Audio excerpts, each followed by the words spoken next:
So here we are going to see students what are chemical reactions. अब chemical reactions क्या होते हैं इसको समझने के लिए एक छोटे से वर्ड पे फोकस करने की जरूरत है और वो वर्ड है चेंज। केमिस्ट्री में चेंज दो तरीके के होते हैं स्टूडेंट्स, एक होता है फिजिकल चेंज, एक होता है केमिकल चेंज। अब क्या अंतर है दोनों में, क्या मतलब है दोनों का, लेट अस सी दैट। तो let me give you an example. तो आप सोचो कि यहां पर एक टम्बलर है ग्लास का बना, किसी तरीके से वो टूट गया स्टूडेंट्स, तो this is an example of change. Change तो हुआ ना, यहाँ पे कुछ पहले टम्बलर पूरा का पूरा था, वो टूट गया, टुकड़े हो गए उसके, तो दिस इज चेंज।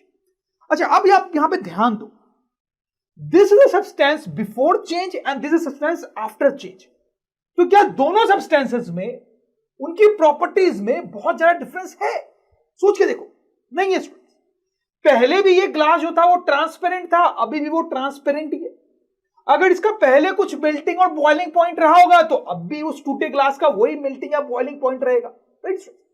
तो ऐसा नहीं हुआ इस चेंज में कि कुछ बिल्कुल ही अलग टाइप का सब्सटेंस बन गया हो, बिल्कुल नई सी कोई चीज बन गई हो, ऐसा नहीं हुआ स्टूडेंट्स। ठीक है, वही सब्सटेंस था, उसका फॉर्म थोड़ा चेंज हो गया। ऐसे चेंज को स्टूडेंट्स हम बोलते हैं फिजिकल चेंज। क्या बोलते हैं? Physical change. अब एक और एग्जांपल लेते हैं स्टूडेंट्स। ये वाटर है, आपने उसके साथ शुगर मिक्स किया तो आपको क्या मिला स्टूडेंट? Sweet water. तो ये कैसा टाइप का चेंज है? क्या इस चेंज में कोई बिल्कुल ही नए प्रॉपर्टी वाला सब्सटेंस बन के आया है? सोच के देखो, ये आपका नया सब्सटेंस है, क्या इसकी प्रॉपर्टी वाटर से बिल्कुल अलग है? नहीं स्टूडेंट्स, वाटर भी लिक्विड होता है, ये भी लिक्विड है, वाटर भी फ्लो कर सकता है, ये भी फ्लो कर सकता है। क्या इसकी प्रॉपर्टी शुगर से बिल्कुल अलग है? नहीं स्टूडेंट, शुगर स्वीट होता है, ये भी स्वीट है। तो यहां पर भी एक चेंज हुआ है और एक ऐसा सब्सटेंस बना है जिसकी प्रॉपर्टी पहले वाले सब्सटेंसेस से मिलती जुलती है, राइट स्टूडेंट्स? तो इसको भी क्या बोलेंगे? Physical change. क्या बोलेंगे? Physical change. जैसे एक और एग्जांपल मैं आपको देता हूं। सपोज करो आपके पास लिक्विड वाटर, ठीक, उसको आपने फ्रीज कर दिया तो आपके पास आइस हो गया स्टूडेंट्स।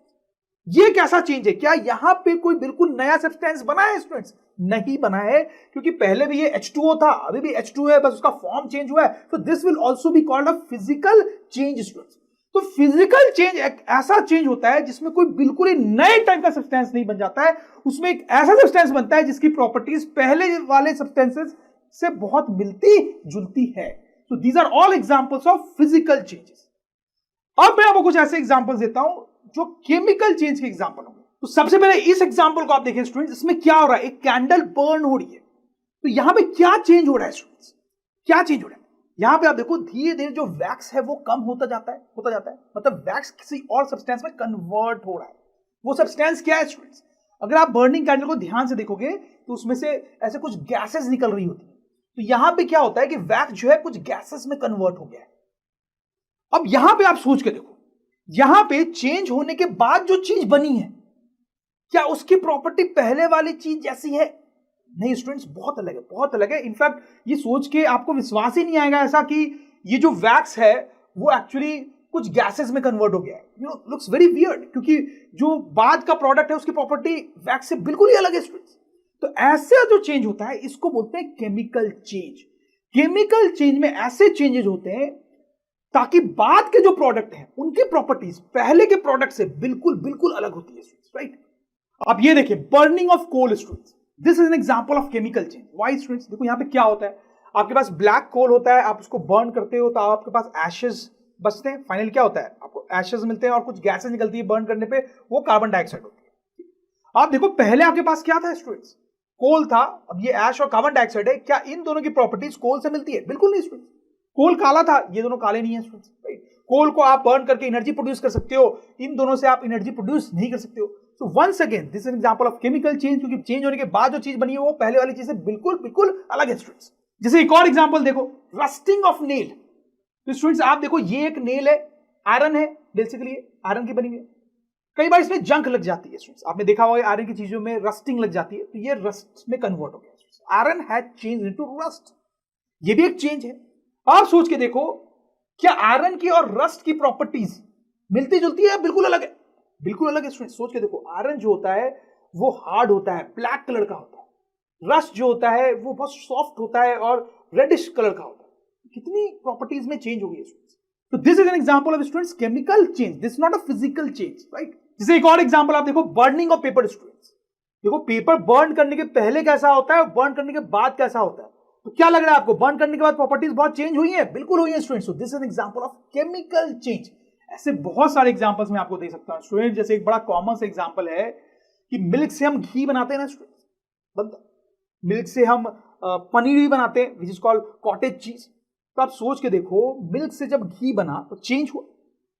क्या घी की प्रॉपर्टी मिल्क जैसी होती है? बहुत अलग होती है, बहुत अलग होती है स्टूडेंट्स, बहुत अलग होती है। तो दिस इज केमिकल चेंज। वैसे मिल्क से आप पनीर बनाते हो तो पनीर की प्रॉपर्टीज भी बहुत अलग होती है। पनीर का टेस्ट अलग होता है, उसका टेक्सचर अलग होता है मिल्क से। वो सॉलिड है, ये लिक्विड है, बहुत सारी चीजें डिफरेंट होती है। तो this is again example of chemical changes. तो आपको स्टूडेंट समझ में आया होगा कि मैं आपको बताया था दो टाइप के चेंजेस होते हैं, एक होता है फिजिकल चेंज और एक होता है केमिकल चेंज। तो दोनों में आपको डिफरेंस समझ में आया होगा कि फिजिकल चेंज ऐसा चेंज होता है जिसमें ऐसे सब्सटेंसेस बनते हैं जो इनिशियल सब्सटेंस से बहुत अलग नहीं होते हैं, उनकी प्रॉपर्टीज बहुत अलग नहीं होती हैं। लेकिन यहां पर केमिकल चेंज में ऐसे सब्सटेंस बन जाते हैं जो बिल्कुल ही अलग है, उनकी प्रॉपर्टीज इनिशियल सब्सटेंस से बिल्कुल बिल्कुल अलग होती हैं students. I hope you understand this. तो स्टूडेंट्स हम यहां पे डिफाइन कर सकते हैं कि केमिकल रिएक्शंस क्या होते हैं। Chemical reactions are processes in which new substances are formed from old ones, such that the new substances have properties drastically different from old ones. तो इसमें आपको बिल्कुल क्लियर हो गया होगा कि केमिकल रिएक्शंस में केमिकल चेंज होना जरूरी है, केमिकल चेंज होना जरूरी है। एंड यू मस्ट अंडरस्टैंड कि ये केमिकल रिएक्शंस हमारी लाइफ में बहुत इंपॉर्टेंट होते हैं। जैसे मैं आपको कितने सारे एग्जांपल्स दिए केमिकल चेंजेस और केमिकल रिएक्शंस के, आगे भी दूंगा। और मैं आपको बता दूं इतना ही नहीं स्टूडेंट्स, हमारे बॉडी के अंदर भी बहुत सारे केमिकल चेंजेस या केमिकल रिएक्शंस दिन रात चलते रहते हैं। और हमारे बॉडी के अंदर ही नहीं, बाकी एनिमल्स और प्लांट्स के बॉडी के अंदर भी ऐसा होता रहता है। तो केमिकल रिएक्शंस अगर नहीं होंगे तो दुनिया सर्वाइव ही नहीं कर पाएगी। They are so so so important students. अब मैं क्या करने वाला हूं, मैं आपको कुछ ऐसे सिंपल से केमिकल रिएक्शंस बताने वाला हूं जो आपने स्कूल लैब में, केमिस्ट्री लैब में आप परफॉर्म करके देख सकते हो अंडर सुपरविजन ऑफ टीचर। तो स्टूडेंट यहां पे जो पहला एक्सपेरिमेंट मैं आपको बताने वाला हूं जिसमें आप केमिकल चेंज या केमिकल रिएक्शन नोटिस कर पाओगे, वो बड़ा इंटरेस्टिंग है। तो let me write down experiment number 1। तो यहां देखो सेटअप क्या है स्टूडेंट्स हमारे पास। अब देखो ऐसा कुछ सेटअप है, हमारे पास एक बर्नर है, ठीक है, यानी कुछ किसी चीज को हम बर्न करने वाले हैं यहां पे, राइट। और यहां पर ये जो है that is the hero of this experiment. This is a ribbon, this a magnesium ribbon students. Magnesium एक एलिमेंट होता है। अच्छा, अब इसको आपने टोंग्स के हेल्प से पकड़ा हुआ है। आप इसको डायरेक्टली नहीं पकड़ोगे क्योंकि आप समझ गए होंगे कि इसको हम बर्न करने वाले हैं बर्नर में। तो अगर आप डायरेक्टली इसको पकड़ोगे बिना टोंग्स के तो आपका हाथ जल सकता है स्टूडेंट्स, इसलिए आप टोंग्स का यूज करोगे। वेरी इंपॉर्टेंट स्टूडेंट्स, ठीक है। अच्छा, तो ये तो आपके पास इनिशियल सेटअप है। अब आप क्या करोगे, ऑब्वियसली आप रिबन को बर्नर में ले जाओगे और बर्न करोगे। तो स्टूडेंट जब आप ऐसा करोगे तो you will see something like this. क्या हो रहा है यहां पे स्टूडेंट्स, आप देखोगे कि एक dazzling व्हाइट लाइट के साथ ये बर्न करता है। And that is what makes this experiment very interesting. तो मैं आपको ये एग्जांपल इसलिए दे रहा हूं ताकि आप केमिकल चेंज देख पाओ, वो तो ठीक बात है, लेकिन हम इसी की बात इसलिए कर रहे हैं क्योंकि बड़ा इंटरेस्टिंग भी है। अदरवाइज मेरे पास बहुत सारे ऐसे एग्जांपल्स हैं जो मैं आपको दे सकता था, right. So because of this dazzling white light, people feel very attracted to this experiment. उनको बड़ा अच्छा लगता है, इसलिए इसकी बात बहुत होती है। Anyways स्टूडेंट्स, अच्छा यहां पर आपको ध्यान रखना है कि जब आप ये एक्सपेरिमेंट कर रहे हो तो you have to keep this magnesium ribbon as far from your eyes as possible, क्योंकि ये जो dazzling व्हाइट लाइट है ये आंखों के लिए हार्मफुल होती है। तो this very very important students, I will write this down कि एक प्रिकॉशन लेना है आपको ये करते टाइम कि आंखों को बहुत दूर रखना है, जितना हो सके उतना दूर रखना है मैग्नीशियम रिबन से, राइट। अच्छा, जब ये फिनोमेना हो रहा होगा, बर्निंग हो रही होगी स्टूडेंट्स, तो आप देखेंगे यहां से मैग्नीशियम रिबन खत्म होता जाएगा और व्हाइट पाउडर नीचे की तरफ गिरेगा स्टूडेंट्स। और ये जो व्हाइट पाउडरी सब्सटेंस है इसका नाम है मैग्नीशियम ऑक्साइड, MgO। तो स्टूडेंट्स आप नोट करें यहां पे क्या चेंज हुआ है। पहले आपके पास मैग्नीशियम था, ठीक है, वो मैग्नीशियम रिबन था, वो चेंज होकर ये पाउडरी सब्सटेंस बन गया। So that is the change, that is the change. Student मैं आपको बता दूं ये जो सब्सटेंस है मैग्नीशियम ऑक्साइड, इसकी प्रॉपर्टी मैग्नीशियम से बहुत अलग होती है, बहुत अलग होती है। इसलिए ये जो चेंज है स्टूडेंट्स वो कैसा चेंज है, chemical change. And this is a very simple experiment which you can do in your lab and see how chemical change is happening, right students.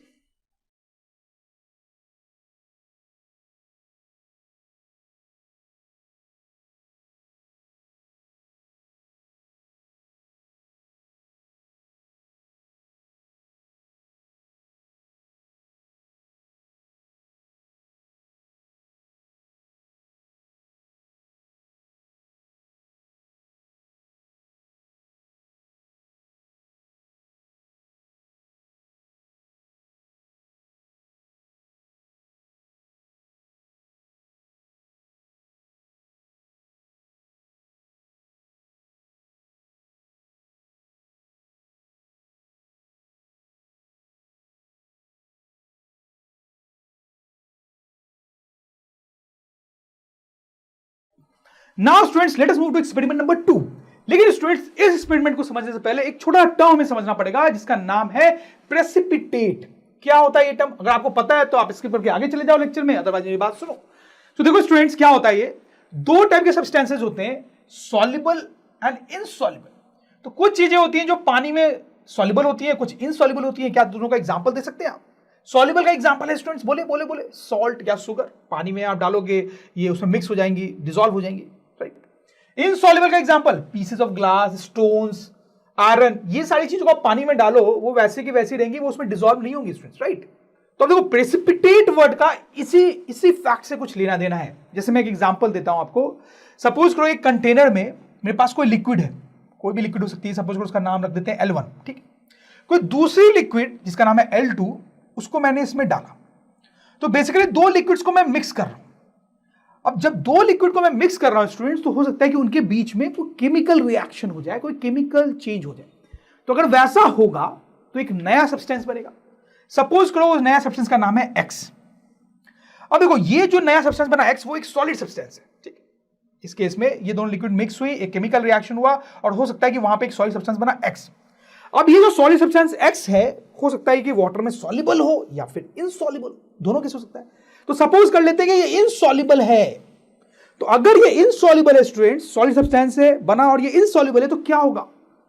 ये जो सॉलिड सब्सटेंस है जो बना यहां पे, वो आपको ऐसे बनता हुआ दिखाई देगा।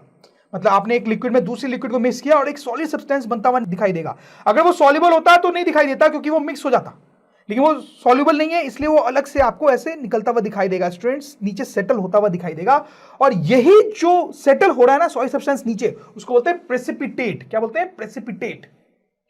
तो स्टूडेंट्स हम लिख भी सकते हैं कि प्रेसिपिटेट क्या होता है, आपको समझ में तो आ ही गया होगा कि precipitate is a solid substance which separates out of solution during a chemical reaction। तो बहुत सारे ऐसी केमिकल रिएक्शंस में इस टाइप का प्रेसिपिटेट वाला फिनोमेना देखने को मिलता है, जैसा कि हम अपने नेक्स्ट एक्सपेरिमेंट में भी देखने वाले हैं। तो अब बात करते हैं अपने सेकंड एक्सपेरिमेंट की स्टूडेंट्स। तो यहां पे हमारे पास आप देखें दो सॉल्यूशंस हैं, दो लिक्विड्स हैं कलरलेस। यहां पर ये जो है that is lead nitrate solution और यहां पर जो है that is potassium iodide solution. तो देखो सॉल्यूशंस क्या होते हैं ये हमने पहले भी देखा है स्टूडेंट्स प्रीवियस क्लासेस में, थोड़ा सा रिकॉल करा देता हूं। लीड नाइट्रेट सॉल्यूशन, तो देखो लीड नाइट्रेट एक केमिकल होता है, सॉलिड केमिकल होता है, पानी में वो सॉल्युबल होता है, तो उसको पानी में डिसॉल्व कर दिया तो ये बन गया लीड नाइट्रेट सॉल्यूशन। और लीड नाइट्रेट सॉल्यूशन कलरलेस होता है, ठीक है। कभी कभी कुछ सॉल्यूशंस या कुछ कलर भी हो सकता है, जैसा कि हम आगे देखेंगे कुछ एग्जांपल्स में। अच्छा यहां पर है पोटेशियम आयोडाइड सॉल्यूशन। तो वंस अगेन उसी तरीके से पोटेशियम आयोडाइड भी एक सॉलिड होता है जो कि पानी में डिसॉल्व हो जाता है, तो वही हमने इसको डिसॉल्व कर लिया है, तो ये बन गया पोटेशियम आयोडाइड सॉल्यूशन स्टूडेंट्स। ये भी कलरलेस होता है स्टूडेंट्स, ठीक। तो हमारे पास ये दो सॉल्यूशंस है स्टूडेंट्स, ठीक है। अब हम यहां पे क्या करने वाले हैं मैं आपको यहां पे बताता हूं। तो ये दो सॉल्यूशंस थे, इसको हमने इसमें ऐसे डाला। तो स्टूडेंट्स जैसे आप इसमें ऐसे डालोगे तो आप देखो यहां पे क्या हो रहा है स्टूडेंट्स, आपको ये येलो रंग का प्रेसिपिटेट डेवलप होता हुआ दिखेगा students, right. So this is a chemical change students, this is a very interesting chemical change. ये जो येलो प्रेसिपिटेट आपको दिख रहा है उसको बोलते हैं लीड आयोडाइड, और ये वाटर में सॉल्युबल नहीं होता है। अगर वो सॉल्युबल होता तो यहां के लिक्विड में डिसॉल्व हो जाता, लेकिन वो सॉल्युबल नहीं है, इसलिए एज अ प्रेसिपिटेट आपको वो दिखाई दे रहा है और उसका येलो कलर होता है स्टूडेंट्स, ठीक है।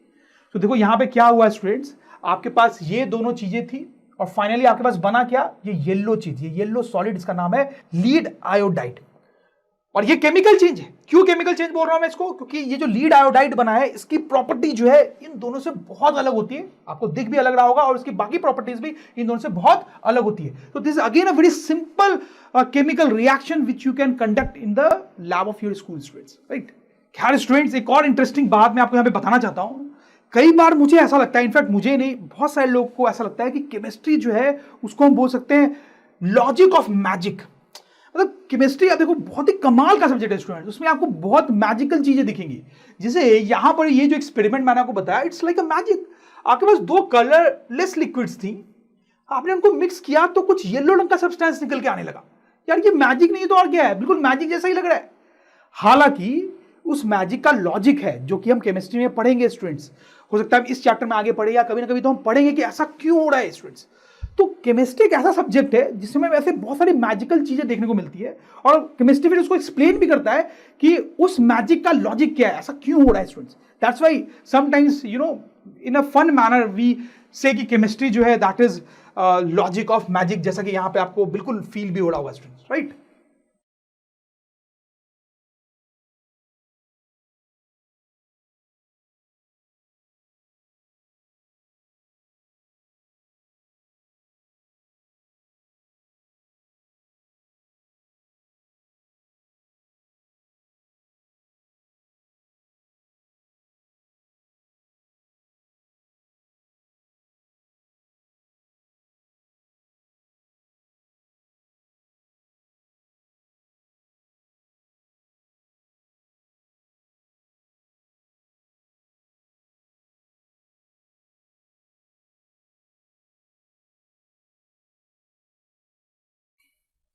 अब स्टूडेंट्स मूव करते हैं अपने थर्ड एक्सपेरिमेंट में, एक्सपेरिमेंट नंबर 3।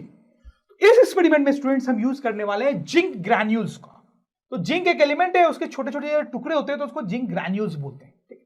और दूसरी जो इंपॉर्टेंट चीज एक्सपेरिमेंट में यूज होने वाली है that is dilute sulphuric acid. Sulphuric acid का फॉर्मूला होता है स्टूडेंट्स H2SO4। आपने पढ़ा भी होगा स्टूडेंट्स प्रीवियस क्लास में। This is very very important compound students, very very important compound, colourless होता है, बहुत सारे एक्सपेरिमेंट्स में इसका यूज होता है लैब्स में। तो यहां पे हम इन दोनों को मिक्स करने वाले हैं, और जब हम इन दोनों को मिक्स करेंगे स्टूडेंट्स तो हम देखेंगे क्या केमिकल चेंज होता है, क्या नई चीज बनती है जिसकी प्रॉपर्टी इन सबसे बिल्कुल अलग होती है। तो कैसे करेंगे वो एक्सपेरिमेंट? तो हम क्या करेंगे, एक बीकर लेंगे स्टूडेंट्स, सबसे पहले उसमें कुछ जिंक ग्रैन्यूल्स डाले जाएंगे, फिर ऊपर से धीरे धीरे आप डाइल्यूट सल्फ्यूरिक एसिड डालोगे, ठीक। तो इस तरह से डाइल्यूट सल्फ्यूरिक एसिड थोड़ा सा भर जाएगा बीकर, फिर आप देखोगे स्टूडेंट्स कि इसमें बबल्स निकलते हुए इस तरह से दिखाई देंगे। तो बबल्स जब भी आपको इस तरह से लिक्विड में निकलते हुए दिखाई दें तो उसका मतलब क्या होता है स्टूडेंट्स, बबल निकल रहा है, इसका मतलब यहां से कुछ गैस निकल रही है बाहर की तरफ स्टूडेंट्स, यहां से कुछ गैस निकल रही है। जैसे आपने इन दोनों चीजों को मिक्स किया, यहां से गैस निकल रही है, और वो गैस कौन सी है students, that is actually hydrogen gas, right students. तो यहां पे क्या हुआ है कि आपने इन दोनों को मिक्स किया और बना क्या स्टूडेंट्स, हाइड्रोजन गैस। तो ये भी एक केमिकल चेंज है, क्योंकि यहां पे ये जो गैस बन रही है इसकी प्रॉपर्टीज इन सबसे बिल्कुल ही अलग है स्टूडेंट्स, राइट। तो यहां पर क्या हुआ स्टूडेंट्स, हम लिख लेंगे इस एक्सपेरिमेंट में अ गैस इज फॉर्म्ड। अच्छा, यहां पे एक और इंपॉर्टेंट चीज आप नोटिस कर सकते हो, हीट इज प्रोड्यूस्ड। मतलब देखो मैं आपको समझाता हूं, ये जब रिएक्शन हो रही है तो अगर आप बीकर को टच करके देखोगे ना स्टूडेंट्स तो आपको गर्म लगेगा, आपको गर्म लगेगा, जबकि पहले ये बीकर गर्म नहीं था, लेकिन ये रिएक्शन के बाद ये बीकर गर्म हो जाएगा। तो कैसे गर्म हो गया? तो इसका मतलब है कि जो यहां पे केमिकल रिएक्शन हुई है इन दोनों के मिलाने से, उसमें हीट प्रोड्यूस हुई है, इसलिए मैं लिख रहा हूं heat is produce in this chemical reaction. तो स्टूडेंट्स कई बार केमिकल रिएक्शंस में या फिर जब केमिकल चेंजेज होते हैं तो उसमें हीट भी प्रोड्यूस होती है, गर्मी प्रोड्यूस होती है, जैसा कि आप यहां पे देख सकते हो। और ये कोई नई बात नहीं है स्टूडेंट्स, जैसे आप कोल को जब बर्न करते हो तो मैंने आपको बताया था वो एक केमिकल चेंज है, तो यहां पे भी हीट प्रोड्यूस होती है ना। तो बहुत सारे केमिकल रिएक्शंस में हीट प्रोड्यूस होती है, this is a very common phenomena, right. Now let us see one more experiment which is a very simple and small one, experiment number 4। तो इसमें आप देखो ये बहुत ही कलरफुल सा लिक्विड है हमारे पास, जिसको बोलते हैं पोटेशियम परमैंगनेट, जो कि पर्पल कलर का है स्टूडेंट्स, ठीक। और यहां पर आप देखो मेरे पास लेमन जूस है, उसमें बेसिकली सिट्रिक एसिड होता है। तो हम क्या करने वाले, इन दोनों को मिक्स करने वाले आपस में। और स्टूडेंट्स आप जैसे इन दोनों को मिक्स करोगे ना, दोनों को एक ही में डालोगे, मिक्स करोगे, तो बेसिकली आपके पास एक कलरलेस लिक्विड आ जाएगी। तो दिस इज चेंज, क्योंकि आपके पास पहले ये पर्पल कलर था जो गायब हो गया students. And this is also a chemical change, क्योंकि बाद में जो लिक्विड बनती है इसकी प्रॉपर्टी इन दोनों से बहुत ही अलग होती है स्टूडेंट्स, राइट।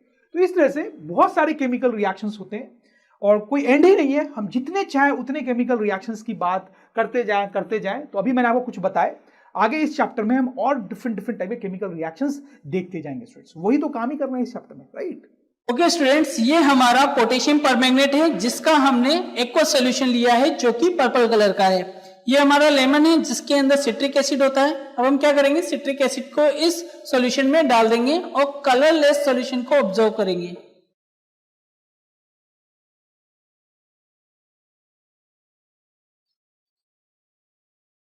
यहाँ पे हमने मिक्स कर दिया। अब हम जो है इसको अच्छे से मिक्स कर देते हैं और थोड़ी देर बाद हम जो है इसमें कलरलेस सॉल्यूशन को ऑब्जर्व करेंगे। तो स्टूडेंट्स आप यहाँ पे देख सकते हैं कि जो हमारा पर्पल कलर का सॉल्यूशन था वो डिकलराइज होना स्टार्ट हो गया है। कुछ समय बाद ये कलर जो है बिल्कुल डिकलराइज हो जाएगा, हम उसको भी ऑब्जर्व करेंगे। तो स्टूडेंट्स हम यहाँ पे ऑब्जर्व कर सकते हैं कि जो हमारा पर्पल कलर का सॉल्यूशन था वो कंप्लीटली डिकलराइज हो चुका है। तो स्टूडेंट्स बहुत सारे केमिकल रिएक्शंस मैंने अभी तक आपको बताया, जैसे देखो ये एग्जांपल्स हैं क्या क्या केमिकल रिएक्शंस हमने देखे। तो स्टूडेंट्स जब केमिकल रिएक्शंस होती हैं तो चेंज होता है और बहुत सारे इंटरेस्टिंग चीजें हमें देखने को मिलती है। तो वही मैं आपको यहाँ पे थोड़ा लिस्ट डाउन करना चाहता हूँ कि कॉमन ऑब्जर्वेशंस इन केमिकल रिएक्शंस, जिसे आपको भी समझ में आ जाएगा। तो एक जो सबसे सिंपल सा ऑब्जर्वेशन हम देखते हैं केमिकल रिएक्शंस में, that is change of state. बहुत सारे केमिकल रिएक्शंस में आपको चेंज ऑफ स्टेट दिखेगा स्टूडेंट। जैसे देखो ये जब कैंडल बर्न कर रहा है तो सॉलिड जो है वो गैस में कन्वर्ट हो रहा है, राइट स्टूडेंट्स। जैसे इसमें आप देखो दो लिक्विड मिक्स होके येलो कलर का ये सॉलिड बना रही थी, चेंज ऑफ स्टेट स्टूडेंट्स। इतना ही नहीं स्टूडेंट्स, जब कोल बर्न कर रहा है तो कोल भी जो है वो हाइड्रोजन गैस बना रहा है, तो यहां पर भी change of state. Then change of colour students, यहां पर आप देखो पोटाशियम पर मैग्नेट का कलर जो है वो चला गया था स्टूडेंट्स। फिर देखो यहां पे दो लिक्विड जो है वो कलरलेस थी और उन्होंने एक येलो सब्सटेंस बनाया, तो that is change of colour students. Evolution of gas, तो बहुत सारी केमिकल रिएक्शंस में गैस इवॉल्व होती हुई आपको दिखेगी। जैसे स्टूडेंट्स आप देखो ये जो एक्सपेरिमेंट है इसमें हाइड्रोजन गैस निकली थी। इनफैक्ट स्टूडेंट जब कोल भी बर्न कर रहा है तो उसमें भी कार्बन डाइऑक्साइड गैस निकलती है। इनफैक्ट स्टूडेंट जब वैक्स भी बर्न कर रहा है तो इसमें भी कुछ गैस निकल रही है। तो केमिकल रिएक्शन में जनरली गैसेस का निकलना आपको दिखाई देगा students. Then very importantly student change of temperature, जैसे स्टूडेंट्स इस वाले केस में मैंने आपको बोला था कि बीकर को टच करने पे वो गर्म फील होगा आपको, तो चेंज ऑफ टेम्परेचर हुआ इस केमिकल रिएक्शन में। इनफैक्ट स्टूडेंट्स कोल बर्न कर रहा है या वैक्स बर्न कर रहा है तब भी चेंज ऑफ टेम्परेचर हो रहा है। So students these are some common observations which you will find when a chemical reaction is happening. तो स्टूडेंट्स हम देखेंगे केमिकल इक्वेशन।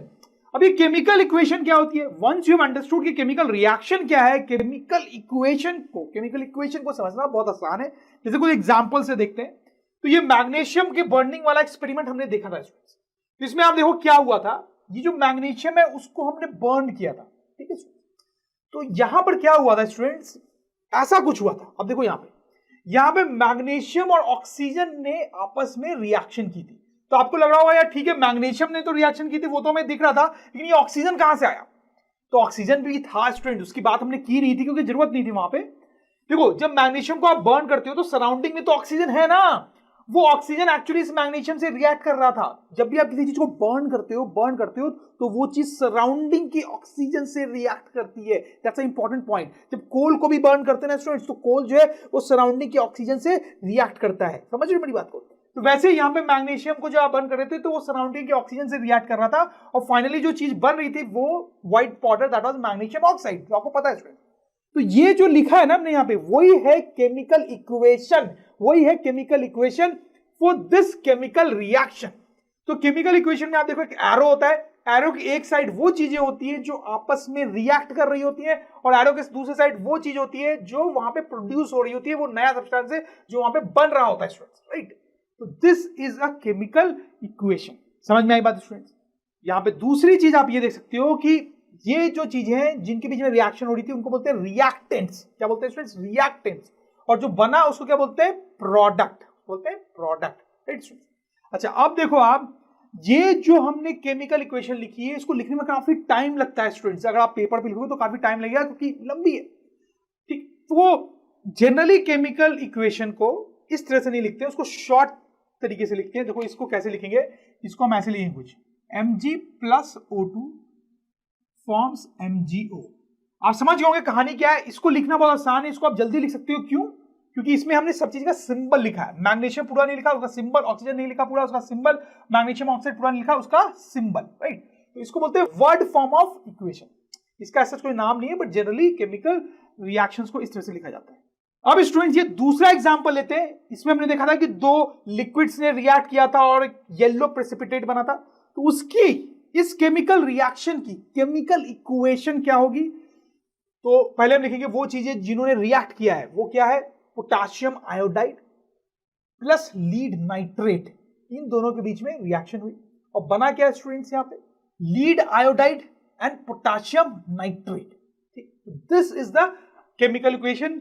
इन दोनों को बोलेंगे क्या? रिएक्टेंट्स। इन दोनों को क्या बोलेंगे? प्रोडक्ट्स। और जनरली इसको इतना लंबा नहीं लिखेंगे, सिंबल के फॉर्म में लिखेंगे। तो कैसे लिखेंगे? पोटाशियम आयोडाइड का सिंबल या उसका फॉर्मूला बोल सकते हो, of a lead nitrate, this is lead nitrate. तो केमिस्ट्री में ये सब जो सिंबल्स होते हैं, केमिकल फॉर्मूलेज होते हैं कंपाउंड्स के, वो हमें याद रखने पड़ते हैं students, that is very important. और फाइनली बनेगा क्या students, lead iodide plus potassium nitrate. ठीक है students, this is our chemical equation. अब ये जो एक्सपेरिमेंट हमने किया था, तो वहां पे ये जो येलो प्रेसिपिटेट था वो बेसिकली ये था स्टूडेंट्स। हालांकि ये सब्सटेंस भी बना था, लेकिन हमने उसकी बात नहीं की थी, क्योंकि ये जो होता है वो सॉल्युबल होता है, तो ये बना जरूर था लेकिन वो डिसॉल्व हो गया था लिक्विड में, इसलिए हमें उसके बारे में ज्यादा पता नहीं चला। फाइन, तो अब ये वाला एक्सपेरिमेंट भी हमने देखा था, इसकी भी हम केमिकल इक्वेशन लिखेंगे। तो यहां पे क्या हो रहा है स्टूडेंट्स, क्या रिएक्ट कर रहा है, zinc and sulphuric acid, right students, और बन क्या रहा है students, zinc sulphate and hydrogen gas. तो स्टूडेंट्स हाइड्रोजन गैस बनी है, उसकी बात तो हमने की थी, लेकिन जिंक सल्फेट ही बना था, उसकी हमने कोई खास बात नहीं की थी, क्योंकि वो वहां पे कोई खास इंपॉर्टेंट नहीं था। ठीक, लेकिन इस केमिकल इक्वेशन को जनरली ऐसे नहीं लिखा जाएगा, इसको वर्ड फॉर्म में नहीं लिखा जाएगा, जनरली कैसे लिखेंगे, सिंबल्स के फॉर्म में, केमिकल फॉर्मूलेज को यूज करके लिखेंगे। तो क्या लिखेंगे students, zinc plus H2SO4 sulphuric acid and it forms zinc sulphate ZnSO4 plus hydrogen gas. So this is the chemical equation for this chemical reaction, and these two will be called reactants and these two will be called products. Students, अगर reactants और products को define करना हो तो आप कर सकते हो क्या, वो बहुत आसान है। Reactants are those substances which react with each other in a chemical reaction. And what are products? Products are those chemical substances which are formed after a chemical reaction. ठीक है स्टूडेंट्स, तो स्टूडेंट्स अगर drone study की ये videos आपको अच्छे लग रहे हैं तो आप प्लीज इनको लाइक करें, सब्सक्राइब करें, कमेंट्स लिखें स्टूडेंट्स, अपने थॉट्स बताएं, हमारे साथ शेयर करें कि आप और क्या चाहते हैं। और इतना ही नहीं स्टूडेंट्स, सबसे इंपॉर्टेंट नीचे शेयर बटन पे क्लिक करें और अपने दोस्तों के साथ इन वीडियोस को व्हाट्सएप और फेसबुक पे शेयर करें स्टूडेंट्स, ताकि वो भी इन वीडियोस का फायदा उठा सकें स्टूडेंट्स, राइट।